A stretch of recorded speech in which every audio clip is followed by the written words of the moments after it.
ಮತ್ತೊಂದು ವಿವಾದದಲ್ಲಿ ಸಿಲುಕೊಳ್ತಾ ಇದೆಯಾ ಕಾಂಗ್ರೆಸ್ ಸರ್ಕಾರ. ವಸತಿ ಶಾಲೆಗಳಲ್ಲಿ ಕುವೆಂಪು ಘೋಷವಾಕ್ಯವನ್ನ ಬದಲಾಯಿಸಿ ವಿವಾದವನ್ನ ಮಾಡ್ಕೊಳ್ತಾ ಇದೆಯಾ. ವಸತಿ ಶಾಲೆಗಳಲ್ಲಿ ಕುವೆಂಪು ಸಾಲಿಗೆ ಸರ್ಕಾರ ಕತ್ತರಿ ಹಾಕಿತ್ತು. ಶಾಲಾ ಮಕ್ಕಳಲ್ಲೂ ಅಜೆಂಡಾ ತುಂಬೋದಕ್ಕೆ ಸರ್ಕಾರ ಹೊರಟ ಬಲವಂತವಾಗಿ ಜಾತ್ಯತೀತ ನಿಲುವುಗಳನ್ನ ಹೇರ್ತಾ ಇದೆಯಾ ಸರ್ಕಾರ. ಶಾಲೆಗಳಲ್ಲಿರುವ ಗುಲಾಮಗಿರಿಯ ಪದವನ್ನ ಬದಲಾಯಿಸುವಂತೆ ಸರ್ಕಾರದ ಸೂಚನೆ. ಹಾಗಿದ್ರೆ ಕೈ ಮುಗಿಯೋದು ಜ್ಞಾನ ದೇಗುಲ ಅಂತ ಹೇಳಿಕೊಳ್ಳುವಂತಹ ಶಾಲೆಗೆ ಕೈ ಮುಗಿಯೋದು ಗುಲಾಮಗಿರಿಯ ಸೂಚಕವ. ವಸತಿ ಶಾಲೆಗಳಲ್ಲಿ ಮೂಲ ಸೌಕರ್ಯದ ಸಮಸ್ಯೆನೇ ಬಹಳ ದೊಡ್ಡದಿದೆ. ಆದ್ರೆ ಆ ಸೌಕರ್ಯ ಕಲ್ಪಿಸೋದು ಮುಖ್ಯನ, ಸಿದ್ಧಾಂತ ನಿಲುವು ಬದಲಾಯಿಸೋದು ಮುಖ್ಯನ? ಸಚಿವ ಎಸ್ ಸಿ ಮಹದೇವಪ್ಪ ಇಲಾಖೆಯ ಮತ್ತೊಂದು ಎಡವಟ್ಟಿದು. ಜ್ಞಾನ ದೇಗುಲವಿದು ಧೈರ್ಯವಾಗಿ ಪ್ರಶ್ನಿಸಿ ಎನ್ನುವಂತಹ ಘೋಷಣೆಗೆ ಯಾರು ಆಕ್ಷೇಪಿಸ್ತಾ ಇಲ್ಲ. ಆದರೆ ಅದಕ್ಕೆ ಕೊಟ್ಟಂತ ಕಾರಣ ಏನಿದೆ? ಕೈ ಮುಗಿದು ಒಳಗೆ ಬಾ ಅನ್ನುವಂಥದ್ದು ಗುಲಾಮಗಿರಿಯ ಪದ ಅನ್ನೋದು. ಹಾಗಿದ್ರೆ ನಮಸ್ಕರಿಸೋದು, ಕೈ ಮುಗಿಯೋದು ಗುಲಾಮಗಿರಿಯ ಸಂಕೇತವ ಅನ್ನುವಂಥ ಪ್ರಶ್ನೆ ಮೂಡುತ್ತೆ. ಈ ಮೂಲಕ ಸರ್ಕಾರ ಮತ್ತೊಂದು ವಿವಾದವನ್ನ ಮೈ ಮೇಲೆ ಎಳ್ಕೊಳ್ತಾ ಇದೆಯಾ? ಹೊತ್ತಿಕೊಳ್ತು ಮತ್ತೊಂದು ಕಿಡಿ. ಜ್ಞಾನ ದೇಗುಲವಂತ ಗೌರವದಿಂದ ಕರೆಸಿಕೊಳ್ಳುವಂತಹ ಶಾಲೆಗೆ ಕೈ ಮುಗಿಯೋದು, ಶಿಕ್ಷಕರಿಗೆ ಕೈ ಮುಗಿಯೋದು, ವಿದ್ಯಾರ್ಥಿಯ ಈ ಗೌರವವನ್ನು ಕೊಡುವಂತಹ ರೀತಿ. ಹಾಗಿದ್ರೆ ತಪ್ಪ? ಗುಲಾಮಗಿರಿನ ಅದು? ಏನ್ ಹೇಳಕ್ ಹೊರಟಿದೆ ಸರ್ಕಾರ? ಸಮಾಜ ಕಲ್ಯಾಣ ಇಲಾಖೆಯ ಪ್ರಧಾನ ಕಾರ್ಯದರ್ಶಿ ಮಣಿವಣ್ಣನವರಿಂದ ಸೂಚನೆ ಬಂದಿದೆ. 833 ವಸತಿ ಶಾಲೆಗಳಿಗೆ ಸೂಚನೆ ಹೋಗಿರೋದು. ನಿಜಕ್ಕೂ ಇದರ ಅವಶ್ಯಕತೆ ಈಗಿತ್ತ? ಹಾಗಿದ್ರೆ ಬಲವಂತವಾಗಿ ಸರ್ಕಾರ ತನ್ನ ನಿಲುವುಗಳನ್ನ ಶಾಲಾ ಮಕ್ಕಳಿಗೆ ಹೇರೋದಕ್ಕೆ ಹೊರಡ್ತಾ ಇದೆಯಾ? ಈ ಬಗ್ಗೆ ಏನಷ್ಟು ಡೀಟೇಲ್ಸ್ ಪಡೆಯೋಣ. ನಮ್ಮ ಪ್ರತಿನಿಧಿ ಆನಂದ್ ವೈದ್ಯರ ಮನೆ ಸಂಪರ್ಕದಲ್ಲಿದ್ದಾರೆ. ಆನಂದ್, ವಿವಾದ ಮೇಲೆ ವಿವಾದಗಳು ಆಗ್ತಾ ಇರುವಂಥದ್ದು, ಅದರಲ್ಲೂ ಪ್ರಮುಖವಾಗಿ ಸಮಾಜ ಕಲ್ಯಾಣ ಇಲಾಖೆಯಿಂದ ಒಂದೊಂದು ಬರ್ತಾ ಇರುವಂತಹ ಸೂಚನೆಗಳೇನಿದೆ ಅದು ನಿಜಕ್ಕೂ ಕೂಡ ಹೊಸ ಹೊಸ ಚರ್ಚೆಗೆ ಕಾರಣ ಆಗ್ತಾ ಇದೆ. ಮೊದಲಿಗೆ ಬಂದದ್ದು ಹಬ್ಬಗಳ ವಿಚಾರಕ್ಕೆ ಒಂದು ಸೂಚನೆ ಬಂತು. ಈಗ ನೋಡ್ತಾ ಹೋದ್ರೆ ಘೋಷವಾಕ್ಯವನ್ನೇ ಬದಲಾಯಿಸಿರೋದು. ಕೈ ಮುಗಿದು ಒಳಗೆ ಬಾ ಅನ್ನುವುದನ್ನ ಬದಲಾಯಿಸಿ ಧೈರ್ಯವಾಗಿ ಪ್ರಶ್ನಿಸು ಅಂತ ಕೇಳ್ತಾ ಇದ್ದಾರೆ ಅಂತ ನೋಡ್ತಾ ಹೋದ್ರೆ ಏನಿದು? ಅಜೆಂಡಾ ಸ್ಥಾಪಿಸೋದಕ್ಕೆ, ಮಕ್ಕಳಲ್ಲಿ ತಮ್ಮ ನಿಲುವನ್ನ ತುಂಬೋದಕ್ಕೆ ಹೊರಟಿದೆಯಾ ಸರ್ಕಾರ? ರಾಜಕೀಯವಾಗಿ ಇದು ಯಾವ ರೀತಿಯಾದಂತ ಪರಿಣಾಮಗಳಿಗೆ ಕಾರಣ ಆಗಬಹುದು ಸರ್ಕಾರದ ಈ ಇಲಾಖೆಯ ನಡೆ ಅಂತ? ಪ್ರತಿಮಾ, ರಾಜ್ಯ ಸರ್ಕಾರ ಅಧಿಕಾರಕ್ಕೆ ಬರ್ತಿದ್ದ ಹಾಗೇನೆ ಈ ಸರ್ಕಾರದ ಒಟ್ಟು ಅಜೆಂಡಾ ಎಲ್ಲೋ ಒಂದು ಕಡೆ ಹಿಂದಿನ BJP ಸರ್ಕಾರ ವಿರುದ್ಧಾತ್ಮಕವಾಗಿರ್ತಕ್ಕಂಥ ನಿಲುವುಗಳು ಅನ್ನುವ ರೀತಿಯಲ್ಲಿ ಸಮಾಜ ಕಲ್ಯಾಣ ಸಚಿವರಾಗಿರ್ತಕ್ಕಂಥ ಮಹದೇವಪ್ಪ ಅವರು ಬೇರೆ ಬೇರೆ ಸಂದರ್ಭಗಳಲ್ಲಿ ಪ್ರತಿಪಾದನೆ ಮಾಡ್ಕೊಂಡು ಬರ್ತಾ ಇದ್ದಾರೆ.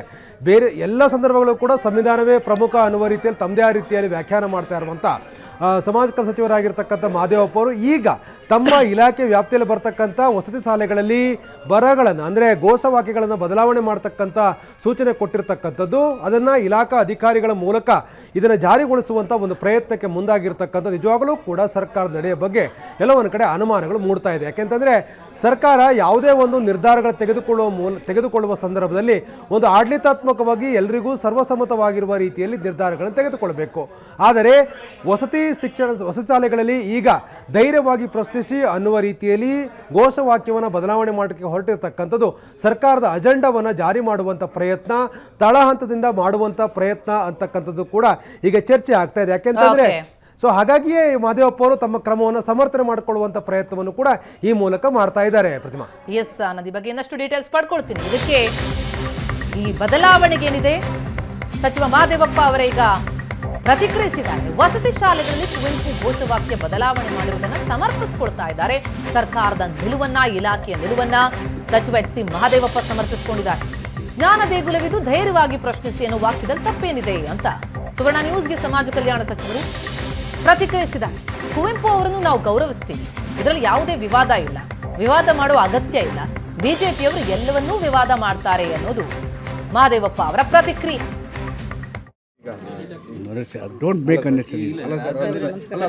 ಸಮಾಜ ಕಲ್ಯಾಣ ಇಲಾಖೆಗೆ ಬರೋದ್ರಿಂದ ವಸತಿ ಶಾಲೆಗಳಲ್ಲಿ ಈ ರೀತಿ ಹಾಕಿದ್ದಾರೆ. ಜ್ಞಾನ ದೇಗುಲವಿದ್ದು ಧೈರ್ಯವಾಗಿ ಕುವೆಂಪು ಅವರ ಈ ಸಂದರ್ಭದಲ್ಲಿ ಬದಲಾವಣೆ ಮಾಡಿರುವಂತದ್ದು ಏನು ಸಾಧನೆ ಮಾಡಲಿಕ್ಕೆ ಹೊರಟಿದೆ ಸರ್ಕಾರ? ದಯವಿಟ್ಟು ಕಾಂಟ್ರವರ್ಸಿ ಮಾಡಬೇಡಿ. ಮಕ್ಕಳು ಅನ್ಯಾಯ ಆದಾಗ ಪ್ರಶ್ನೆ ಮಾಡಬೇಕು, ದೌರ್ಜನ್ಯ ಆದಾಗ ಪ್ರತಿಭಟಿಸಬೇಕು. ಅನ್ಯಾಯದ ಆದವ್ರ ಪರವಾಗಿ ಧ್ವನಿ ಎತ್ತಬೇಕು. ಇದು ಬೇಸಿಕ್ ಕಾನ್ಸೆಪ್ಟ್ ಆಫ್ ಅವ್ರ ಕಾನ್ಸ್ಟಿಟ್ಯೂಷನ್. ಆ ಲೈನ್ನಲ್ಲಿ ಏನು ಧೈರ್ಯ ತುಂಬಬೇಕು ಅದು ತುಂಬ್ತೀವಿ. ಕುವೆಂಪು ಜಾಗೃತಿ ಮೂಡಿಸಿದ್ದಾರೆ, ಸಂವಿಧಾನ ಕಾನೂನಾತ್ಮಕವಾಗಿ ಹಕ್ಕು ಕೊಟ್ಟಿದ್ದಾರೆ. Please don't make controversies. ಅದರಲ್ಲಿ ಏನು ಮಿಸ್ಟೇಕ್ ಏನಿದೆ ಸರ್? ಮೊದಲ ಲೈನ್ಗಳಲ್ಲಿ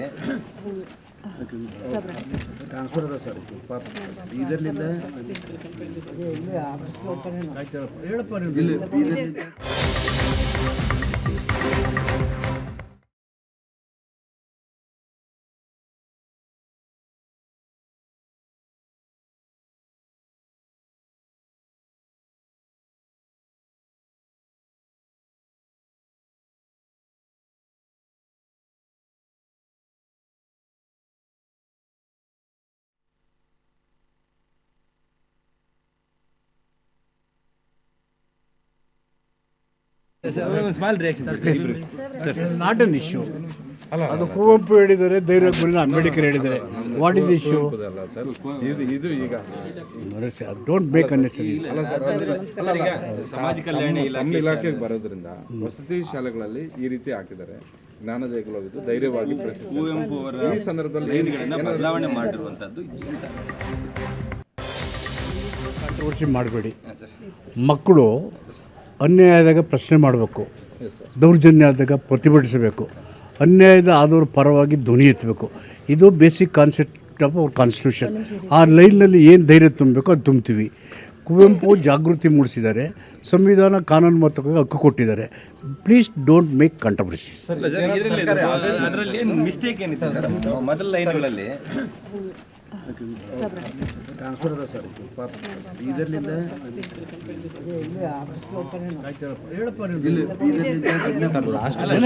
ಲಾಸ್ಟ್ ಕ್ವಶನ್, ಇದು ಓರಲ್ ಆರ್ಡರ್ ಇಲ್ಲಾಂದ್ರೆ ಅಫಿಷಿಯಲ್ ಆರ್ಡರ್ ಆಗಿದೆ. See, why are you asking such questions? We have to develop the institution. Is that very important for you? Is it very important? ಹಲವು ವರ್ಷಗಳಿಂದ Please don't make unnecessary controversies. We respect Kuvempu's, and the Constitution is the great grantha of the country.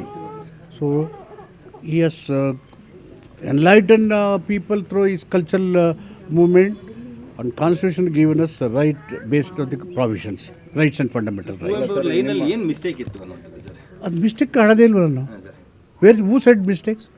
Y are you asking? BJP ಅವರೀಗ ಅದು mistake ಆಯಿತು ಅಂತ ಯಾಕೆ ಹೇಳ್ತೀರಿ? Mistake ಕಂಡೇ ಇಲ್ವಲ್ಲ ನಾವು. ನಾವೆಲ್ಲಿ ಕಂಡಿದ್ದೀವಿ? Where is the mistakes?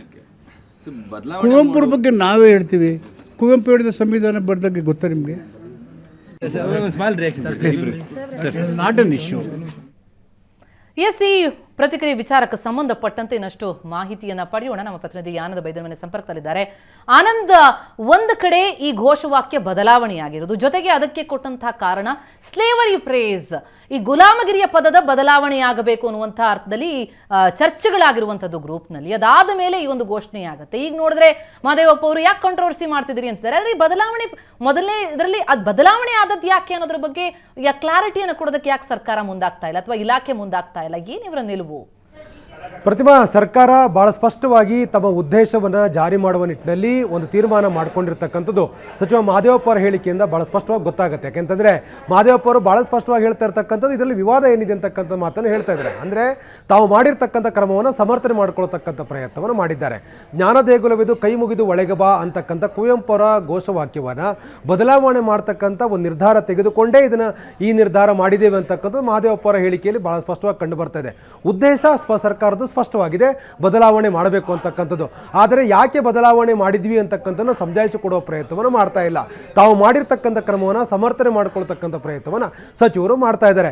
ಈ ಮೂಲಕ ಸರ್ಕಾರ ಒಂದು ನಿರ್ದಿಷ್ಟವಾಗಿರ್ತಕ್ಕಂಥ ಉದ್ದೇಶವನ್ನು ಪರೋಕ್ಷವಾಗಿ ಜಾರಿ ಮಾಡ್ತಕ್ಕಂಥ ಪ್ರಯತ್ನದ ಭಾಗವಾಗಿಯೇ ಈ ಘೋಷವಾಕ್ಯವನ್ನು ಬದಲಾವಣೆ ಮಾಡಿದೆ ಅಂತಕ್ಕಂಥದ್ದು ನೇರವಾಗಿ ಗೊತ್ತಾಗ್ತಾ ಇರುವಂಥ ವಿಚಾರ. ಯಾಕೆಂತಂದರೆ ಮೌಖಿಕವಾಗಿ ಈ ಸಂಬಂಧಪಟ್ಟಾಗೆ ಎಲ್ಲ ಶಾಲೆಗಳಿಗೆ ನಿರ್ದೇಶನ ಕೊಟ್ಟಿರತಕ್ಕಂಥ ಸರ್ಕಾರ ಈ ಒಂದು ಘೋಷವಾಕ್ಯ ಬದಲಾವಣೆ ಮೂಲಕ ಎಲ್ಲೋ ಒಂದು ಕಡೆ ತಮ್ಮ ಸರ್ಕಾರದ ನಿಲುವುಗಳನ್ನು ಪ್ರತಿಪಾದನೆ ಮಾಡಬೇಕು ಅನ್ನುವಂಥ ಉದ್ದೇಶ ಇದೆ. ಆ ಕಾರಣಕ್ಕಾಗಿಯೇ ಅವರು ಭಾಳ ಸ್ಪಷ್ಟವಾಗಿ ಈ ಒಂದು ಘೋಷವಾಕ್ಯ ಬದಲಾವಣೆ ಮಾಡೋ ನಿರ್ಧಾರ ತೆಗೆದುಕೊಂಡು ಅದನ್ನು ಜಾರಿ ಮಾಡಲಿಕ್ಕೆ ಹೊರಟಿರುವಂಥದ್ದು.